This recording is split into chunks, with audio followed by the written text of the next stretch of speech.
What's up guys, and welcome to another tutorial. And today I'm going to show you how to insert data into database from an HTML form using PHP and MySQL. So first of all, this is our form. We're going to see how it's implemented. I want to show you the database schema. So we're having a database called YouTube, we're having a table called students, and then we're having a couple of attributes in the table, which are student ID, which is an auto increment integer, and then we're having the student name, student GPA, and student notes. Okay, so our code is mainly divided into two parts. The first part is for displaying the form, and the second one is for communication with the database and executing the query. So let's start with the form. So we are having a form with a method post, and then we are having two input of type text. The first one for the student underscore name, and the second one for the student underscore GPA. And then we're having a text area for the student notes. Its name is student underscore notes, and then we are having an input of type submit for adding the record, so it's the submit button.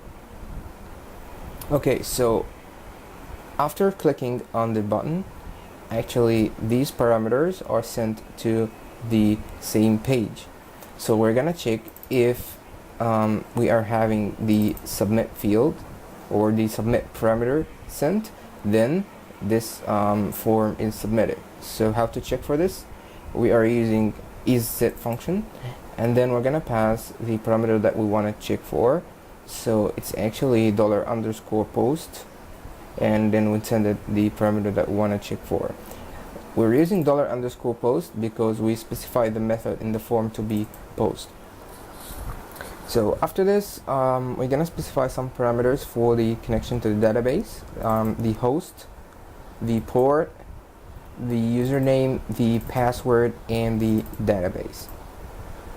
So what you're gonna want to do next is actually connecting to the database. So we're gonna use MySQL underscore connect, and then we're gonna pass to it the host, the username, the password, the database, and the port. If the connection was unsuccessful, then we're gonna display a message error while connecting to the database. After this, we want to fetch the other parameters that we're gonna insert into our database, which are the student name, the student GPA, and the student notes.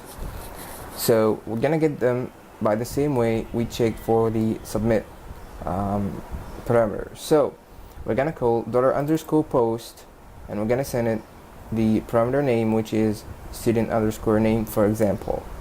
And then what you're gonna want to do is just call the function real underscore escape underscore string. It escapes any special characters in the string we pass to it. So this is important for preventing SQL injection attacks. After getting the student underscore name, the student underscore GPA, and the student underscore notes, we're gonna type our query. So our query is insert into students, and students is our table, and then we're gonna specify the fields that we want to insert data into.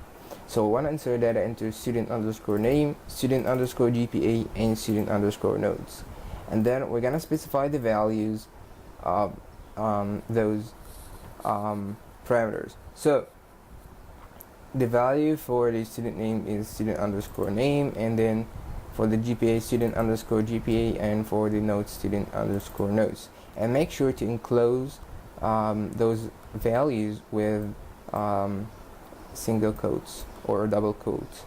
It depends on whether you're using here a single quote or a double quote. After this, we're gonna call the function query, and then we're gonna send our SQL query.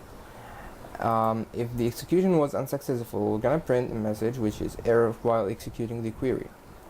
Okay, so now what you're gonna want to do is just check for the result variable. If it's true, then the record was successfully added to our database. And after this, we're gonna close the MySQL connection. Let's test this out.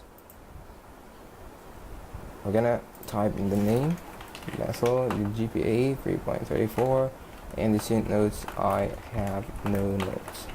Let's add this record.